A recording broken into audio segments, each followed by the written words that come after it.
It's The Real News. I'm Varna Noor. David Koch is dead. The conservative billionaire industrialist passed away at age 79 on Thursday after a battle with advanced prostate cancer. Koch and his brother Charles, of course, ran Koch Industries, a fossil fuel conglomerate that's one of America's largest private companies. David was the socialite philanthropist brother. He ran a charitable foundation, and as many obituaries are quick to note, he donated some $1.3 billion to medical research and arts and cultural institutions like the Met and other causes. But I think it's fair to say that that legacy pales in comparison to his impact on the climate crisis. David Koch helped funnel billions of dollars into climate denialism.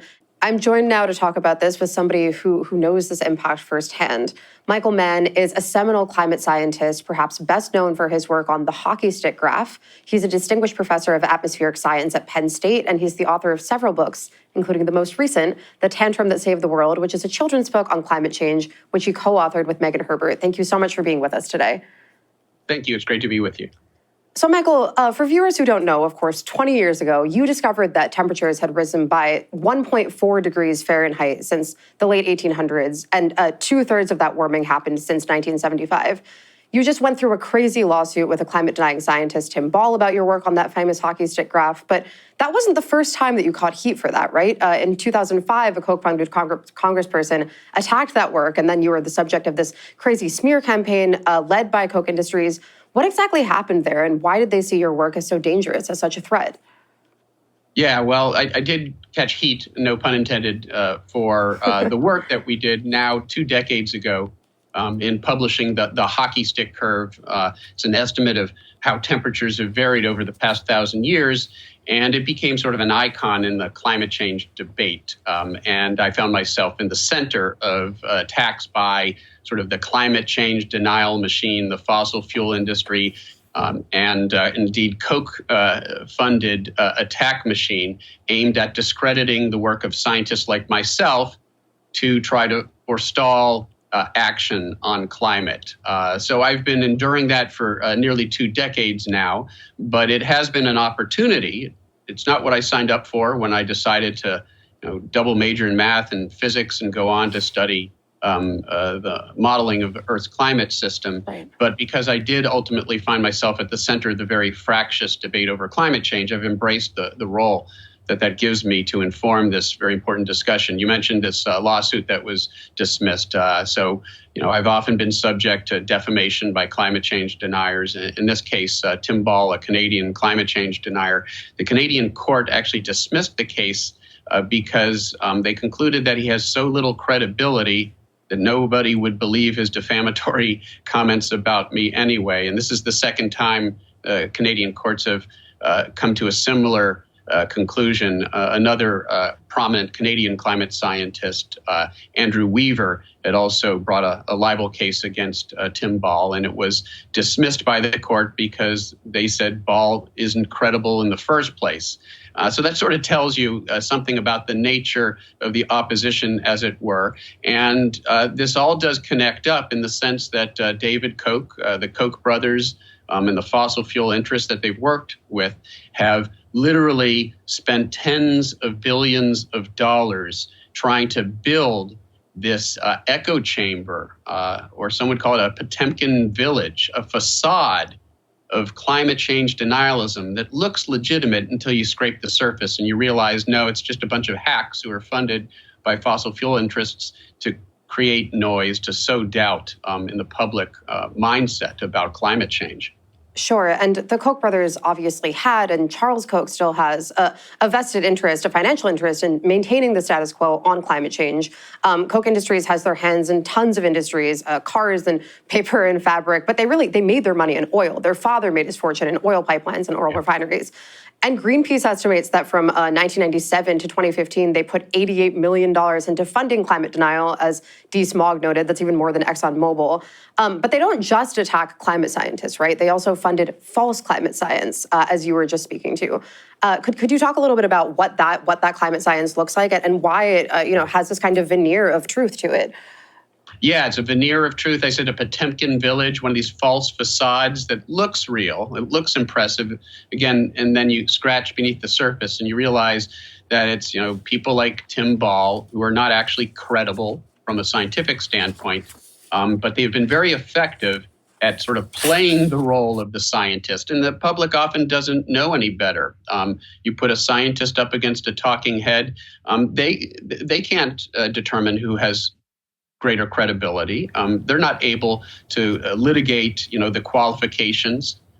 When you put a climate change denier up there with a climate scientist, you're telling the public, in essence, that these are two equal viewpoints. And too often our media has fallen prey to this sort of false balance of propping up an industry-funded climate change denier, giving the impression that they are literally as credible as the overwhelming majority of the world's scientists who have all concluded that climate change is real, human-caused, and a problem. And so this is part of the problem, the fact that the fossil fuel industry has funded these organizations, think tanks, and front groups that prop up these individuals, these talking heads, who are often very practiced in speaking and rhetoric. They're very good at their job, which is to confuse the public and to confuse policymakers. And that has certainly impeded progress on climate, and David Koch and the Koch brothers are a major part of that. For decades, they've been funding this disinformation machine.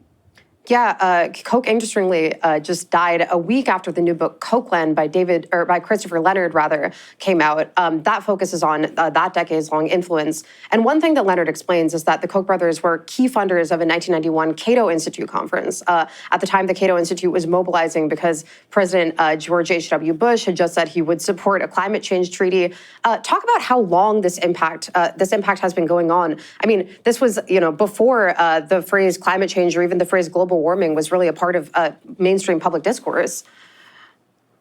Yeah, no, that's right. In fact, it's some of the same people that we saw working for the tobacco industry decades ago, because, of course, here is another industry, the tobacco industry, whose product was killing people, was dangerous and addictive.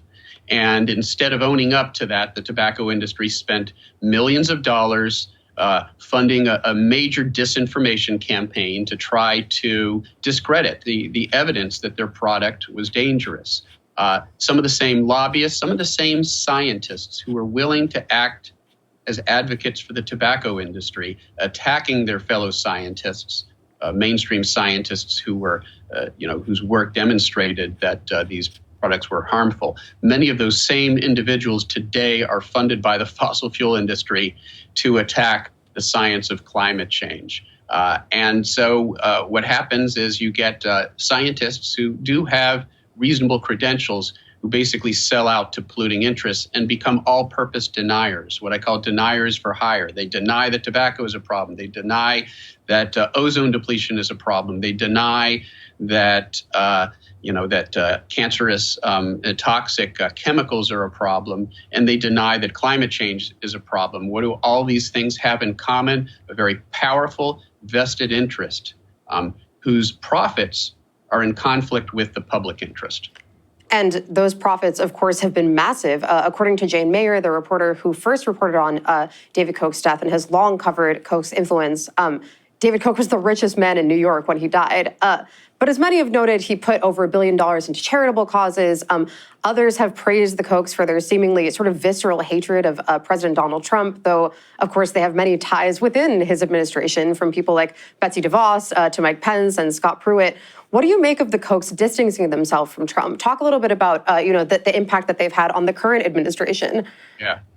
Oh, I think that's a bit of a charade on their part. It makes them look better. The same reason that they fund museums and the arts to try to prop up their image, to in essence try to divert attention from all of the terrible things that they're actually doing.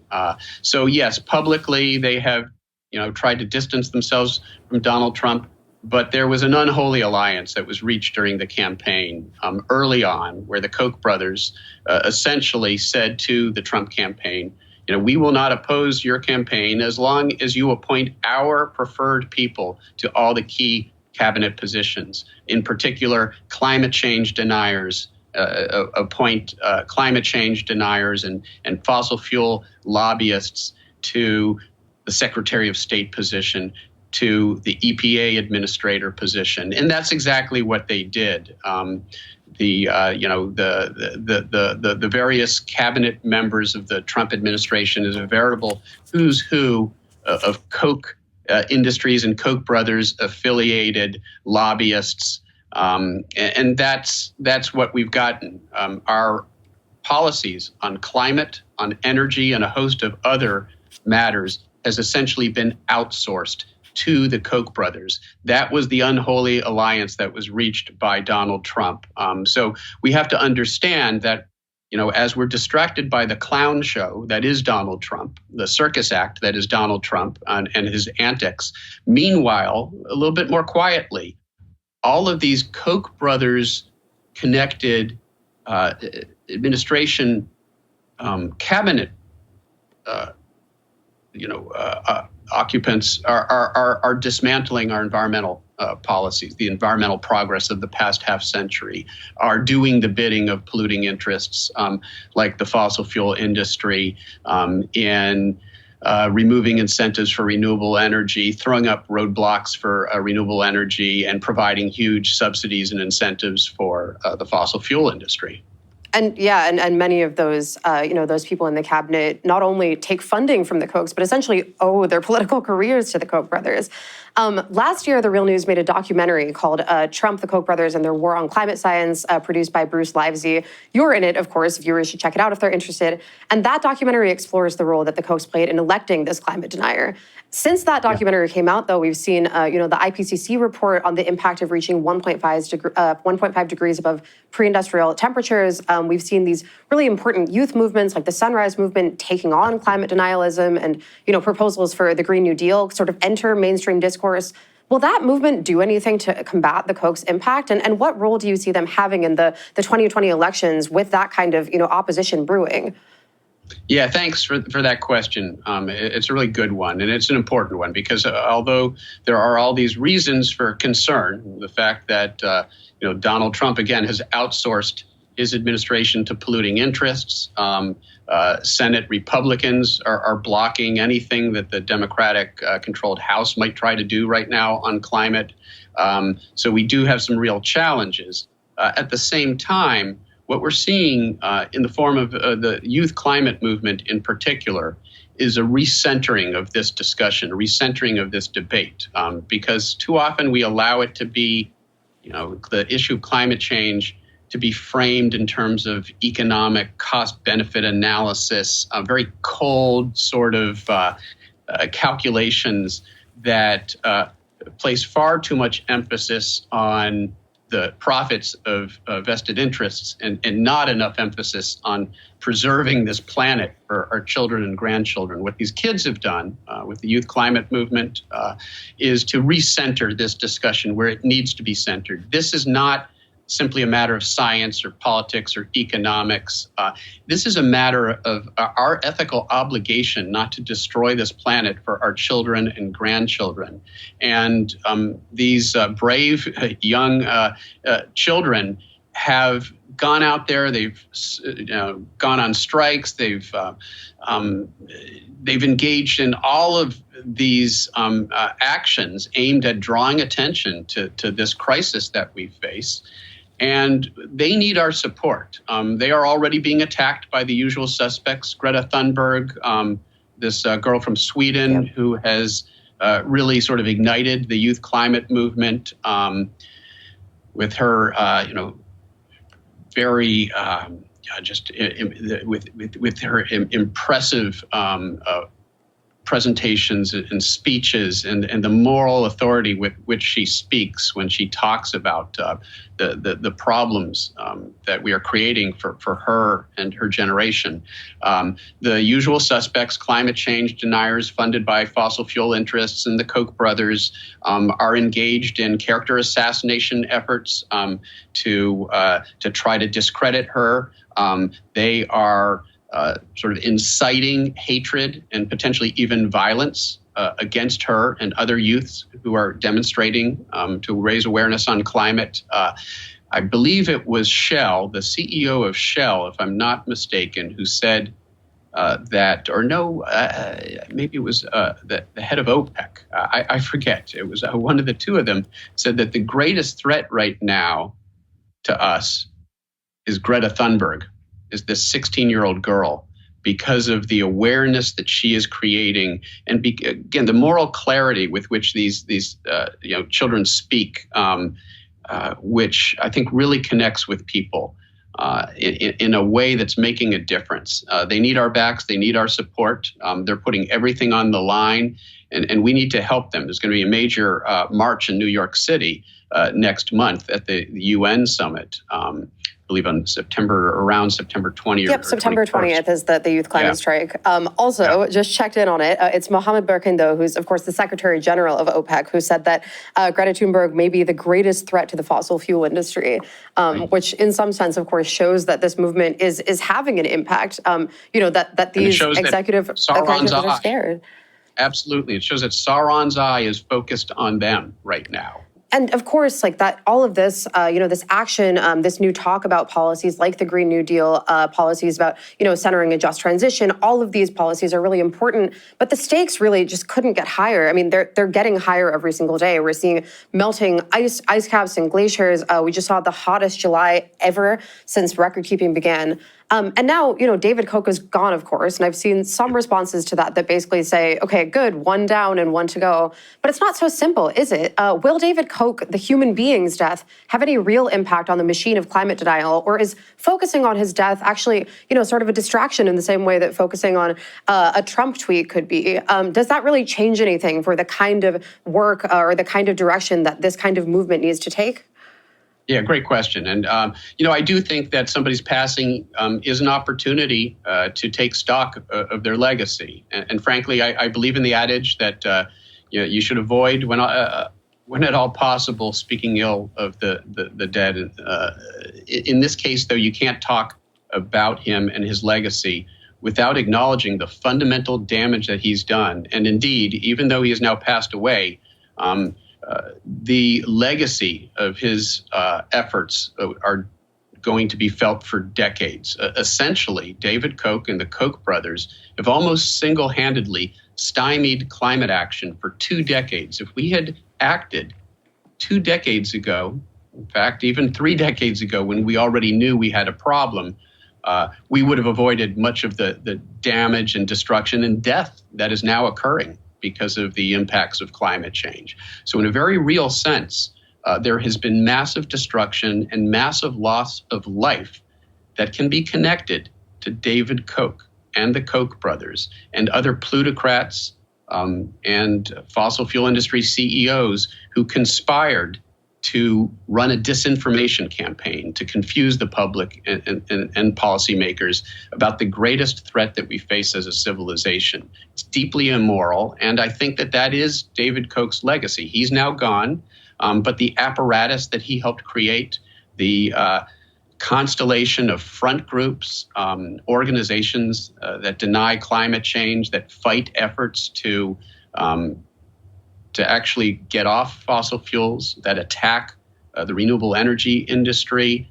That infrastructure exists now, and it continues to be funded even in David Koch's absence. Right. And the legacy of his efforts, again, will be felt for some time. His passing is an opportunity, as I said before, to take stock and to realize he did help create this infrastructure that has created a fundamental obstacle to climate action. And let's recognize that infrastructure is there, and let's go after it now. We need laws and policies to deal with the disinformation and the bad faith propaganda that fossil fuel interests and the Koch brothers have produced for decades. We need to hold them accountable, and we need to make sure that they are unable to continue to derail efforts to finally act on this problem.